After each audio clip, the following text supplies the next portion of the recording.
आप सभी का स्वागत है। जैसा कि हम लोग तमाम अखबारों में पढ़ रहे हैं, देख रहे हैं, सुन रहे हैं, टीवी में, मीडिया में कि उत्तर प्रदेश पुलिस भर्ती परीक्षा जो लगभग 26,000 आने वाली है।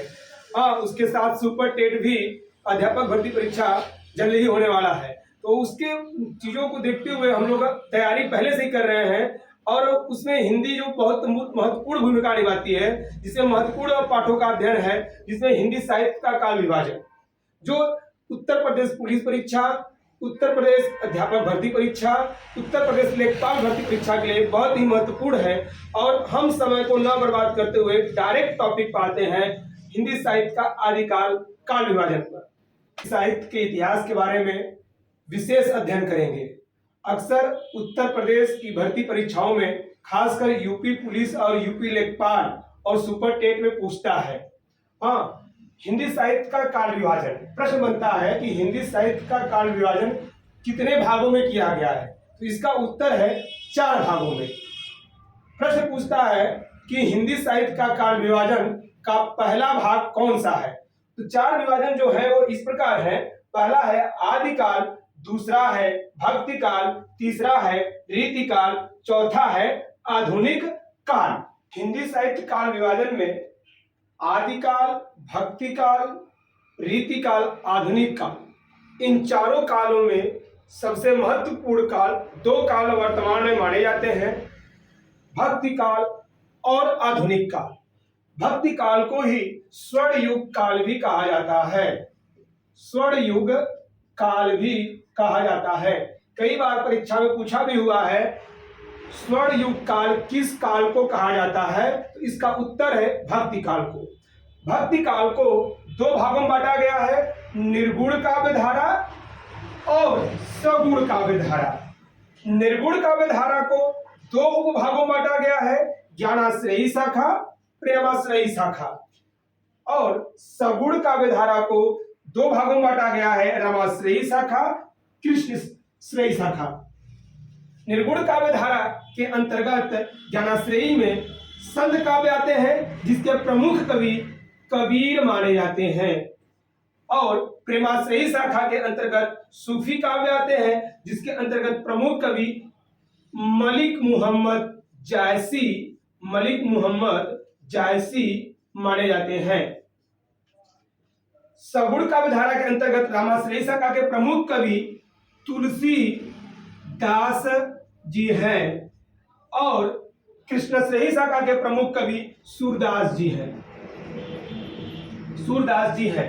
हिंदी साहित्य के इतिहास में भक्ति काल को स्वर्णयुग काल कहा जाना एक बहुत ही महत्वपूर्ण है। स्वर्णयुग काल का प्रमुख कारण यह है कि हमारा भारत देश उस समय मुस्लिम शासकों से पूरा शासित था। इसका प्रमुख प्रभाव दिखने को मिला। जो हमारे बहुत से ऐसे कवि, भारतीय कवि थे जो राजा के श्रेय कवि होकर उनकी गुणगान करते थे। इनके अलावा कबीर, तुलसी, सूर जैसे भी कवि थे जिन्होंने राजा के आश्रय में न होकर एक देश में, एक जनता के बीच एक अलग जगाया। ज्ञानाश्रयी शाखा की बात किया जाए तो कबीर इसमें सबसे प्रमुख आते हैं। कबीर हिंदी साहित्य के मात्र एक ऐसे कवि थे जो पढ़े लिखे नहीं थे, जो अपने ज्ञान के आधार पर आध्यात्मिक को लेते हुए बातों को रखते हैं। प्रेमाश्रयी शाखा और ज्ञानाश्रयी शाखा में अंतर की बात किया जाए तो ज्ञानाश्रयी शाखा में सबसे प्रमुख बात अगर होता है तो वहां पर कर्म की प्रधानता होती है, प्रेमाश्रयी में प्रेम की प्रधानता रहती है और रामाश्रयी शाखा में राम भक्ति की प्रधानता रहती है, कृष्णाश्रयी शाखा में सूरदास भक्ति की कवि कृष्ण भक्ति की प्राथमिकता रहती है। यह प्राथमिकता सूरदास द्वारा ही प्रचलित होती है। तो भक्ति काल को अगर पूछा जाए परीक्षा में कितने भागों में बांटा गया है तो बताएंगे 2 भागों में, निर्गुण काव्य धारा और सगुण काव्य धारा। निर्गुण काव्य धारा ज्ञानाश्रयी शाखा और प्रेमाश्रयी शाखा, सगुण काव्य धारा रामाश्रयी शाखा और कृष्णश्रयी शाखा। भक्ति काल के बाद हिंदी साहित्य के इतिहास में रीति काल का समय आता है जिसमें 3 भागों में बांटा गया, जिसे रीति सिद्धि काव्य धारा, रीतिबद्ध काव्य धारा, रीति मुक्त काव्य धारा। रीति सिद्धि काव्य धारा के प्रमुख कवि बिहारी लाल को माना जाता है। रीतिविद रीतिबद्ध काव्य धारा के प्रमुख कवि चिंतामणि, केशवदास, देव, मतीराम, सेनापति को माना जाता है। रीति मुक्त काव्य धारा के विशेष कवि घनानंद, आलम, बोधा और ठाकुर को माना जाता है। प्रतियोगिता स्तर पर इसको देखा जाए तो परीक्षा में कई बार पूछा हुआ उत्तर प्रदेश पुलिस लेखपाल समीक्षा अधिकारी में कि बिहारी लाल किस काव्य धारा के कवि हैं। अगर इस तरह के प्रश्न करता है तो आप बताएंगे रीतिकाल के अंतर्गत रीति सिद्धि काव्य धारा के। हाँ, कभी भी पूछता है चिंतामणि रीतिकाल के किस काव्य धारा के अंतर्गत आते हैं तो रीतिबद्ध काव्य धारा के अंतर्गत आते हैं। हाँ, और रीति मुक्त के काव्य धारा के अंतर्गत घनानंद, आलम और बोधा ठाकुर आते हैं। तो हम लोग हिंदी साहित्य के काल विभाजन में आदि काल को पढ़ा, भक्ति काल को पढ़ा, रीति काल को पढ़ा। रीति काल को 3 भागों में बांटा गया है: रीति सिद्ध काव्य धारा, रीतिबद्ध काव्य धारा, रीति मुक्त काव्य धारा। आधुनिक काल को प्रमुखतः 4 भागों में विभाजित किया गया है। जो पहला भाग है भारतेंदु युग, दूसरा भाग है द्विवेदी युग, तीसरा भाग है छायावादी युग, चौथा भाग है छायोत्तर युग। भारतेंदु युग का सबसे प्रमुख भूमिका माना जाता है हिंदी साहित्य के इतिहास में। इसे पुनर्जागरण काल भी कहते हैं। भारतेंदु युग को पुनर्जागरण काल भी कहते हैं। पुनर्जागरण काल के बाद भारतेंदु युग के बाद द्विवेदी युग आता है, जो द्विवेदी युग महावीर प्रसाद द्विवेदी के नाम पर रखा गया है। महावीर प्रसाद द्विवेदी में सबसे अधिक प्राथमिकता पत्रिकाओं की रहती थी। पत्रिकाओं के माध्यम से ही साहित्य का विस्तार माना जाता है। छायावाद के अंतर्गत प्रमुख 4 कवि आते हैं। जो प्रमुख 4 कवि हैं जो इस प्रकार हैं, इसमें प्रमुख कवि हैं आपके जयशंकर प्रसाद,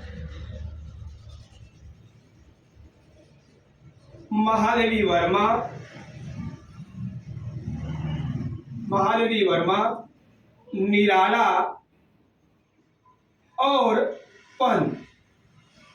इन्हें छायावाद के 4 स्तंभ के नाम से भी जाना जाता है, जिसमें प्रमुख हैं जयशंकर प्रसाद, महादेवी वर्मा, निराला, पंत। छायोत्तर युग का मतलब यहाँ पर है छायावाद के बाद वाला युग, जिसके अंतर्गत नई कविता, साठोत्तरी कविता, नवगीत का आगमन माना जाता है। तो दोस्तों, अगर परीक्षा में पूछता है आधुनिक काल का दूसरा नाम क्या है तो आप बताएंगे गद्य काल।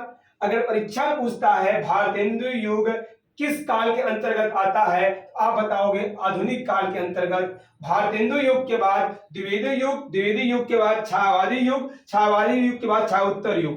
हाँ, कभी कभी परीक्षा में आपको क्रम में पूछता है, क्रम सही करिए, आपको आगे पीछे कर देगा, द्विवेदी युग, छायावादी युग, छायोत्तर युग, भारतेंदु युग अंतिम करेगा। तो पहले होना चाहिए भारतेंदु युग, तब द्विवेदी युग, तब छायावादी युग, तब छायोत्तर युग। आज हिंदी साहित्य के काल विभाजन में इतना ही दोस्तों। फिर अगले कड़ी मिलेंगे। आज के लिए